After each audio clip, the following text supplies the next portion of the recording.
This is Joe, Michelle, Melissa, and Shannon with More Than a Sniff, where we talk about everything dog. from training to nutrition, from behavior modification to grooming, from vet visits to dog parks. From getting to know us to having guests. Today we're going to talk about what a recall is versus everything that builds up to getting a solid recall. Because I think a lot of people just think, well, my dog loves me. It's going to come back to me. And I had a text message. The question was, does my dog know how much I love them? And my response back was, well, they know that you love them because you keep them safe and you feed them and you fulfill their needs, but they don't know in quantity. Like, you love that dog more than me.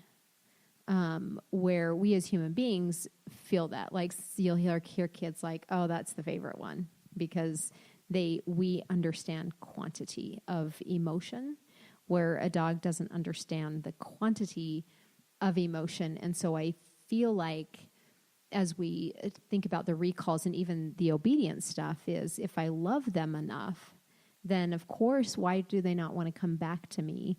Why are they going to another dog to play?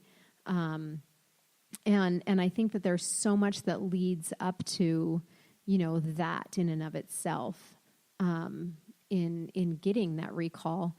So I'm gonna start out by talking about this border collie that I have. We haven't completely connected. I think we're 80% there, but I don't trust that I have completely connected to him and he's completely connected to me. And so having him off leash is not an option right now. Even though he's not going to run away, he's just going to hang with me. But I haven't got the actual get to me like he needs to. And we're making baby steps, but I think it's one thing that when people get a dog, whether it's an older dog or a puppy, is that we forget that there's really something that has to be built to get that recall.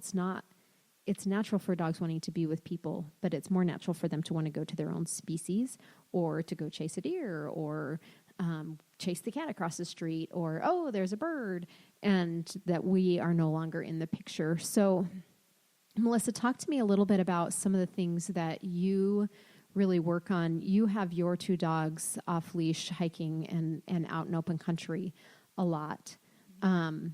Talk to me a little bit about some of the things that you worked up to get that. Mm-hmm. With Cooper and Yuki, we started them really young, off leash So Yuki was 6 months when she went on her first camping trip, and Cooper was 9. Not months, weeks. Okay. She was 6 weeks old when we went on her first camping trip, and then Cooper's was 9 weeks. And so we treat it as there's no other option. Like, you're going to hang with us. Like, that's what we do. And we worked a lot on calling their name, having them come to us and giving them a reward, and building up the temptations that they would go and see. And so it kind of was like, yeah, there's these things over there, and we would go show them stuff. Like, oh, we're going to go this way.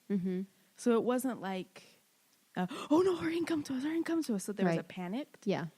We just kind of like, oh, look, yeah, there's a deer. Let's keep going. And so from early on, it was, we kind of wander. That's kind of our mindset about it. Yeah. Is that we can see things, we can go explore. But I think really when it comes down to it is trust and respect. And so they trust us that we are going to take care of them, but also that we're fun. So we don't call them only when they're in trouble. Right. And that's something I see a lot is people are like, my dog won't come to me. Well, yeah, because you always get mad at them when you call their name. Right. But using their name in a good way too, so they know, like, okay, they have something. Yep. They respect us, so they know that they need to listen. Yep. And that they're willing to make that sacrifice. Because it is a sacrifice. If there's a deer, they want to go get it. Right. But no, I'm going to go get that good thing for something better. Right. So we've kind of instilled in them that we're the better. Right. So the two things that I'm taking from that if we could just narrow it down for our listeners, is one, you never made a big deal of the environment. Yeah. So you're asking them to mimic or mirror your behaviors in that way. Two, you took them to see things and to explore, and kind of played more of a sniffing, wandering game that we can check things out, we can look at things and other things that we're going to leave alone because it's detrimental to our security or our life, in a sense, right? Yeah. Chasing deer, we're not going to go check out a deer because those things impact our life. Yeah. And so, to me, those two things that you did of, we can explore together, and that you're not micromanaging and getting worried about what's in the environment that's going to draw my dog away, where it doesn't really matter what's in the environment, because I'll tell you what we're going to go see and what we're going to go do, in a sense. I mean, I know when you're wandering and you're out hiking, that's, sometimes you engage with the dogs as they're checking things out. They go down to the water's edge. You're going to go down to the water's edge. It's just natural. Yeah, we play like adventure games, we call it, and we'll just follow them. And they'll show us stuff if they find a cool lizard hole. Like we were just camping on our last trip, and Yuki would come tell us where the lizards were. She'd she'd come back to us, and then we'd follow her. She'd show where the lizards are, and it's like, oh, hey, good job. Yeah. But as we're more like, I never want them to think that we're restraining them. Right. And I know they don't think like that, but I don't want them to feel, and it's all my mental stuff too, but that transfers, that they're their own beings. I want them to want to come to me. Yeah. And it's the same way I want to go to them. Right. Right. Yep. Shannon, what things and exercises do you feel like you do to create that solid recall versus hanging out? I have mostly more companion kind of dogs, and they sometimes, in comparison to like the herding dogs, they don't tend to want to run away. And my dogs, at least anyway, don't. I mean, everybody's dogs are different, right?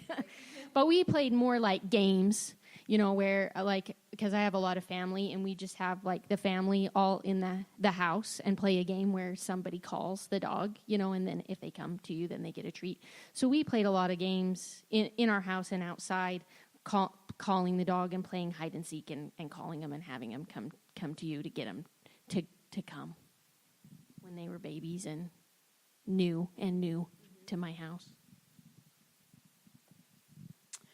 One thing that I find is the most difficult for people is pushing things too fast, expecting things that's never been taught or the dog's never been in the situation, to pushing their dogs into everything else but themselves.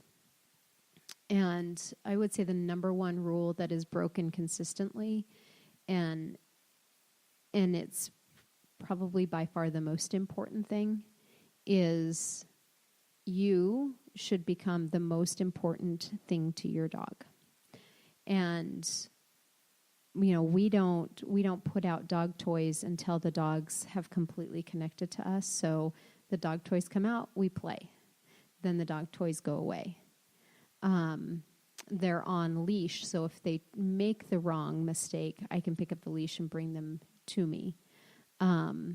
There's also consequences of making the wrong choice, and it's not beat the dog, it's not get angry at the dog. It's that the consequences are you don't get to go away from me now. It's we're just stuck together, and then feeding, hand feeding, feeding in the crate, controlled exit and entry from the crate, controlled exit and entry of the house, controlled exit and entry from the cars, that people will accept a bad exit from a car just to get on the trails to go, versus spending the time to say, don't jump out of that car until I have invited you to come out. And so, you know, setting up that picture for the dogs to be so successful with it, you know, even not starting a dog from a young age, this border collie, I didn't get him as a puppy.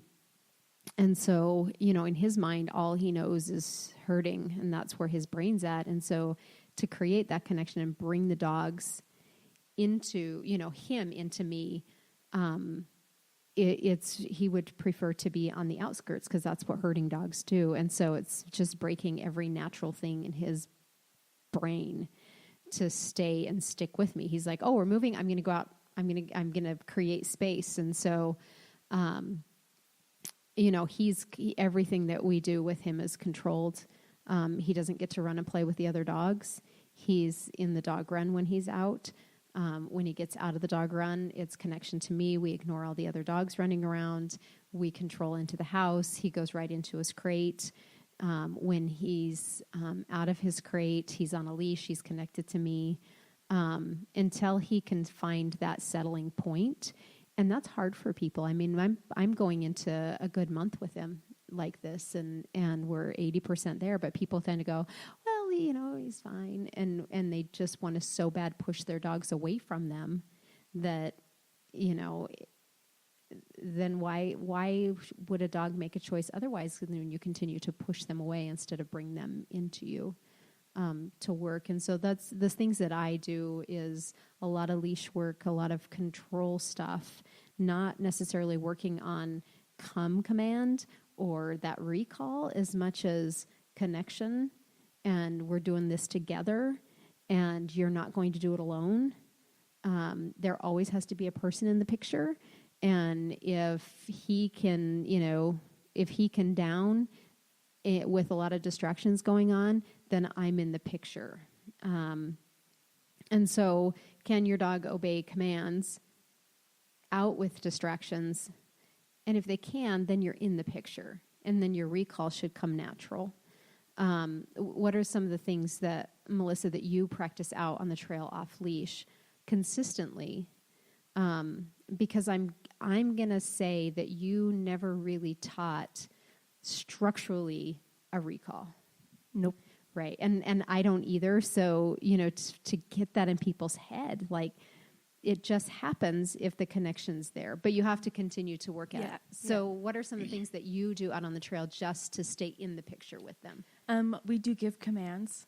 I'll have them stop, and we do a lot of, like, when we're out, we're either canyoneering, and so we have to tell them stop, slow, right, wait for us, because if we have to go down a cliff, then we have to attach them to the harness, and like they know that they need to obey, and we have a be careful command, so we keep them very engaged. Yeah.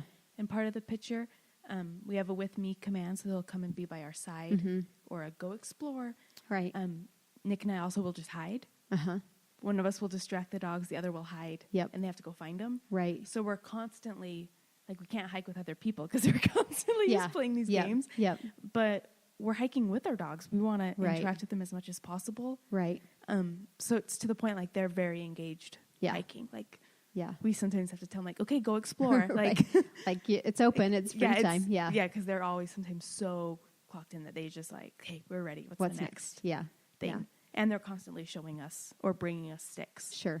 Yeah. They're just as engaged as you are with them. Yeah. And so the fear of, like, I don't have a recall on my dog, you might not have a solid, like, come command in the way that you think, but you can engage them in so many other ways to keep them with you that your recall is something that's probably as a last resort. Yeah, it is. And, like, I mean, we've only had to use, like, I would say an emergency recall just a couple of times. Yeah.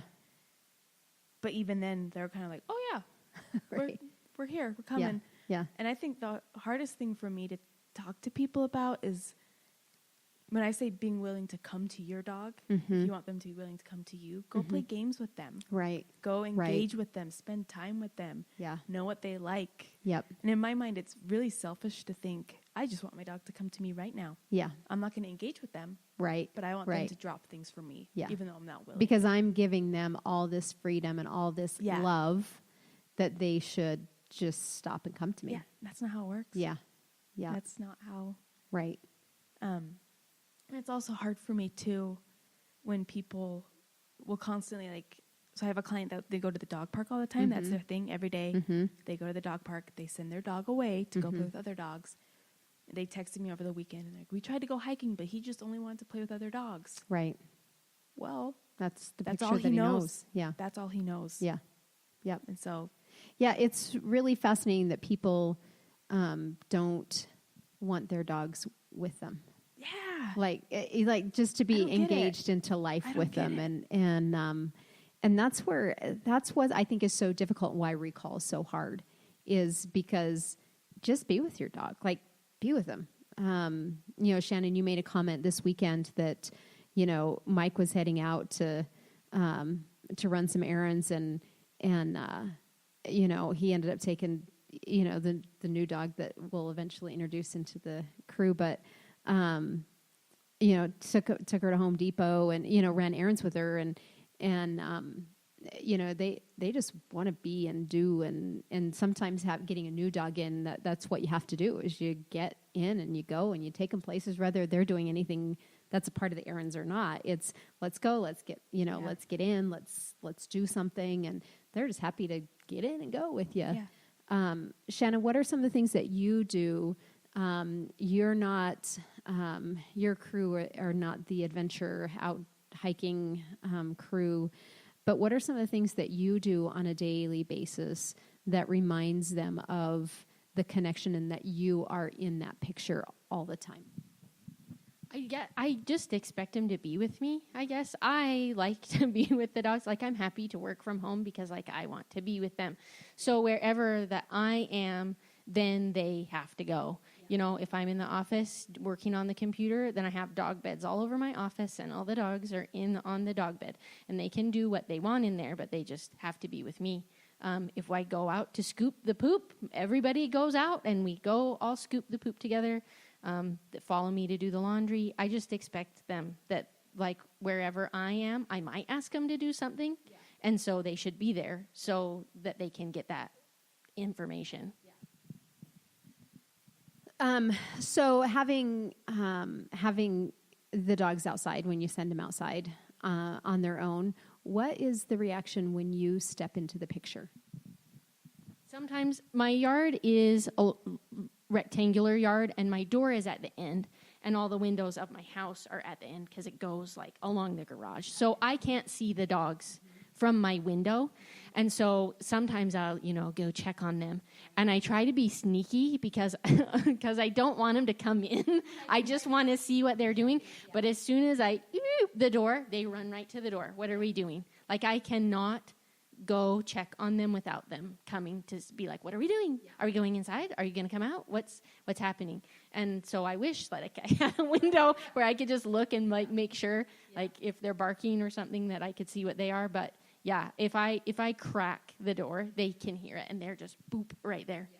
Here we are. What are we doing? Yeah. Well, even if you had a window, they my girls. I was just gonna say, So we have our kitchen window, and then we have a big window and glass door by our dining room, living room. Yeah. It's big and open. And then our bedroom window, all are the outside yard. Yep. If I will walk from the bedroom and through the windows. They will come from window to window. Yeah. And then come to the door and then just look in. Yeah. We cannot. That's how, I have this one little window that peeks it down the aisleway here of the yard. And that's on the stairs. So I have to look out that window from the kitchen sink, basically, to see anything, because that window's on the stairs. And if I just peek out there, and we're like, hey, but they'll even. Yeah. It's so funny that I can just kind of glance out from the kitchen sink, and they're all like, "What are you doing in there?" I know, And so it should be that if you step out into your yard and your dog does not come running, if you look out the window and your dog doesn't know you're looking out the window, you don't have connection, and you will not have a recall.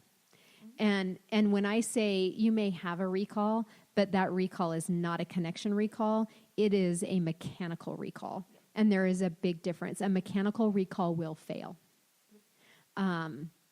You can teach it, you can teach it, you can teach it, and they come and they come and they come, and you'll put that dog in the perfect storm, and it will fail.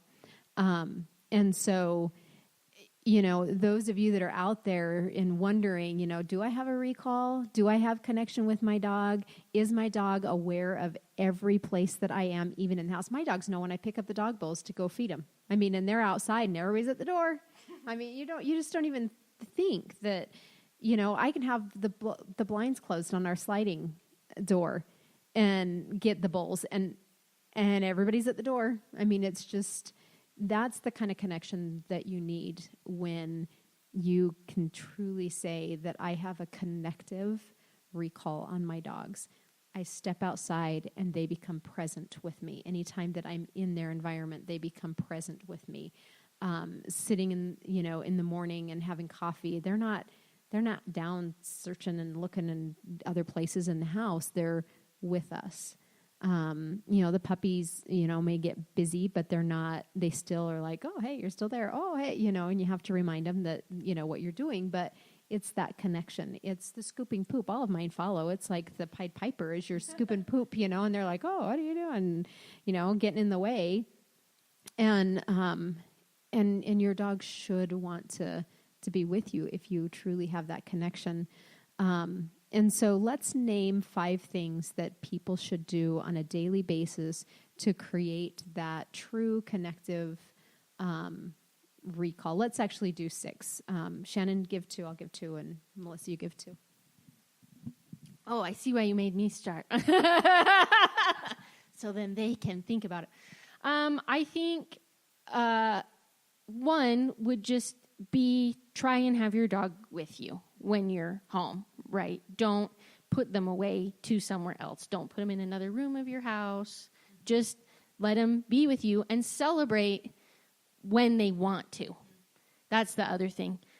Celebrate anytime they want to be with you or do something with you. Like, stop what you're doing and acknowledge it. And if that can be bringing you a toy or just if they come in and put their head on your lap and are like, hey, I'm here, you can pet them and play with them so that they know that you're interested in them as well. So it's not just a one-way street that you expect them to be with you all the time. But if they are, you're there too. Right. You're a part of their relationship and a part of being together. My 2 would be don't be afraid to keep them on leash, and the other thing would be just take them along with you. Mine, I would say play a game a day. Every day, play one little game, one-on-one, and spend that, get some eye contact, get a connection there. My other one would be practice, like calling them to you, saying their name, make sure they know their name, and kind of start engaging with them more. If they're looking at something, go and look at it too. Sure. Or go show them things. But start acting interested in them. Yeah, that's awesome.